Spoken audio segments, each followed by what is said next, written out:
Hi everyone, সবাই কেমন আছো? আশা করছি সবাই ভালো আছো। সবাই ভালো থেকো আর গরমে সবাই সাবধানে থেকো। আর দেখো, আজকের আমি হচ্ছে কি একটা রেসিপি নিয়ে চলে এলাম। রেসিপি মানে সকাল সকাল হচ্ছে কি একটু চানা বানাচ্ছি। আর দেখো, সেটা সিম্পল চানা, শুধু হচ্ছে একটু কসুরি মেথি, যার যেমন আদা রসুন পেঁয়াজ দেয় সেই সব দিয়ে। আর মেয়ের আবদার করলো যে এটা সিম্পলভাবে বানিয়ে দাও। তো সিম্পল, এর মধ্যে কোনো পনির নেই বা মাংসের কিমা নেই, শুধু কাবলি ছোলা আর আলু এই গরমের সময়, আর একটু কসুরি মেথিও দিয়ে দিলাম। তো দেখো, আর পরোটার সাথে, আর পরোটা আমার মেয়ের বললো, মা আমাকে আছে এটা বানিয়ে দাও সকাল সকাল হালকা করে। তো আমিও চলে এলাম, আর ভালো একটু শেয়ারও করি বন্ধুদের সাথে। তো তো তোমরা দেখতে থাকো, আশা করছি তোমাদের সবাই ভালো লাগবে। আমি যেভাবে করি সিম্পল চানা, সেটাও তোমাদের সঙ্গে একটু শেয়ার করে দিলাম। আর লাস্টে একটু গরম মশলা দিয়ে দিলাম কাসুরি মেথির পরে।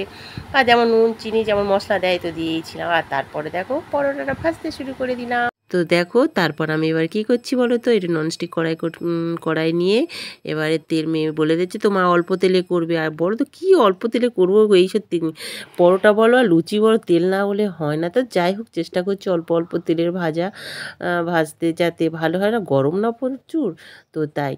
আর দেখো, অনেকটা পরোটা হয়েও গেছে আর কি। এই পরোটাগুলো হলেও আমার কমপ্লিট হয়ে যাবে ভাজার। মেয়ে তো চলে আসবে পড়ে টরে, তারপর তাকে তো খেতে দিতেই হবে, তাই না?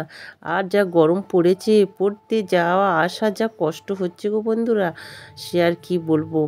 কিন্তু স্কুলটা ছুটি, এইটাই তো ভালো, তাই না? তো যাই হোক, আমার পরোটাটা ভাজা হয়ে গেছে, আমি চলে এসছে। তারপর আমি খেতেও দিয়ে দিয়েছিলাম। তো দেখতে থাকো, আশা করি তোমাদের ভালো লাগবে। তো টাটা, তোমরা দেখতে থাকো। বা